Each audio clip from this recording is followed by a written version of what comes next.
ঈদের দিন ভুলেও দুই ধরনের ব্যক্তিকে মাংস দেবেন না।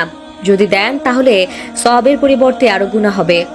রাসূলুল্লাহ সাল্লাল্লাহু আলাইহি ওয়াসাল্লাম কঠোরভাবে নিষেধ করেছেন এই দুই ধরনের ব্যক্তিকে গোশত না দেওয়ার জন্য। যারা কুরবানি দেবেন তারা অবশ্যই বিষয়টি মাথায় রাখবেন। প্রিয় দর্শক, আপনি যদি রাসূলুল্লাহ সাল্লাল্লাহু আলাইহি ওয়াসাল্লামকে ভালোবাসেন অবশ্যই আলহামদুলিল্লাহ কমেন্ট করবেন এবং ভিডিওটি শেয়ার করে সকল মুসলিমকে দেখার সুযোগ করে দিবেন। আপনার একটি শেয়ারে সকলের উপকার হবে এবং তারা এই ভুল থেকে সরে আসতে পারবে। না জানার কারণে আমরা এই দুই ধরনের ব্যক্তিদের সওয়াবের আশায় মাংস দিয়ে থাকি। কেন রাসূলুল্লাহ সাল্লাল্লাহু আলাইহি ওয়াসাল্লাম এই দুই প্রকার ব্যক্তিদের মাংস দিতে নিষেধ করেছেন তা বুখারী, মুসলিম সহ অধিকাংশ কিতাবে হাদিসগুলো স্পষ্ট করে উল্লেখ আছে। 1 নম্বরে যে ব্যক্তিকে কুরবানির মাংস দেওয়া যাবে না তিনি হলেন কসাই। আলী রাদিয়াল্লাহু তাআলা আনহু হতে বর্ণিত, রাসূলুল্লাহ সাল্লাল্লাহু আলাইহি ওয়াসাল্লাম বলেছেন, তোমরা কোনো কসাইকে মজুরি হিসেবে মাংস দেবে না। যারা কসাইদের মাংস দিবে তাদের গুনাহ তো হবেই এবং কুরবানিও বাতিল হয়ে যাওয়ার সম্ভাবনা আছে। উল্লেখ্য যে আপনি কসাইকে নিযুক্ত করেছেন তাকে পারিশ্রমিক দিবেন, তবে গোশত নয়।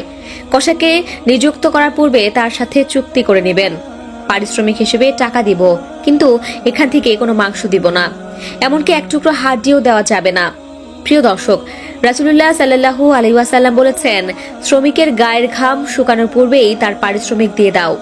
অবশ্যই তাদের ঠকানো যাবে না, তাদের পারিশ্রমিক দিতে হবে আপনার ইনকামের মধ্য থেকে, আপনার সম্পদের মধ্য থেকে, কিন্তু এমন কিছু করা যাবে না যাতে আপনার কুরবানি বাতিল হয়ে যাওয়ার সম্ভাবনা থাকে।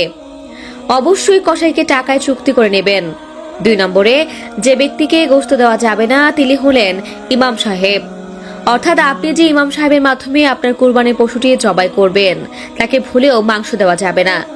সে যেহেতু আপনার কাজে শ্রম দিয়েছে অবশ্যই তাকে পারিশ্রমিক দিবেন, হাদিয়া দিবেন, কিন্তু সেটা মাংস থেকে নয়, বরং আপনার ইনকামের টাকা দিয়ে।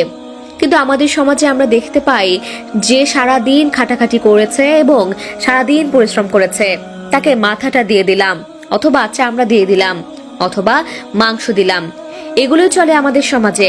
কিন্তু মনে রাখবেন, সওয়াবের পরিবর্তে আপনি গুনাহগার হবেন। অবশ্যই 2টি বিষয় মাথায় রাখবেন, মনে রাখবেন এবং শেয়ার করে সকলকে জানিয়ে দিবেন। প্রিয় দর্শক, অনেকে আছেন নামাজ পড়েন না এবং ভবিষ্যতেও পড়বে না, এমনকি সরাসরি নামাজকে অস্বীকার করে, কিংবা নামাজে যে পড়ে না তার জন্য তার ভেতরে কোনো অনুতপ্ততা নেই। সেই ধরনের মানুষের সাথে কখনোই কুরবানি দিবেন না। সে যদি আল্লাহকে সন্তুষ্ট করার জন্য কুরবানি দিত তাহলে সে নামাজ পড়েও আল্লাহকে সন্তুষ্ট করার চেষ্টা করত। সুতরাং কেউ যদি গোশত খাওয়ার নিয়তে কুরবানি দেয় কিংবা তার ভেতরে আল্লাহর সন্তুষ্টির কোনো লক্ষণ নেই, তার সাথে কখনোই কুরবানি দেবেন না। সেই ধরনের মানুষ কুফরি করে, অর্থাৎ তাদের সাথে কুরবানি দিলে আপনার কুরবানিও বাতিল হয়ে যেতে পারে। 2 নম্বরে হারাম টাকা দিয়ে কেউ কুরবানি করলে তার কুরবানি আল্লাহর কাছে গ্রহণযোগ্য হবে না, কেননা আল্লাহ তাআলা পবিত্র, শুধুমাত্র পবিত্রতাই তিনি গ্রহণ করেন। তিরমিজি শরীফ 2989। পবিত্র কোরআনে ইরশাদ হয়েছে, হে ঈমানদারগণ, তোমরা ব্যয় করো তোমাদের অর্জিত হালাল সম্পদকে। সূরা বাকারা আয়াত 267। এই 2 ধরনের ব্যক্তি অথবা এই 2টি লক্ষণ যদি কোনো ব্যক্তির মধ্যে থাকে তার সাথে কুরবানি দেওয়া থেকে বিরত থাকবেন। তা দর্শক, এতক্ষণ 24 ঘন্টা নিউজের সাথে থাকার জন্য আপনাকে ধন্যবাদ।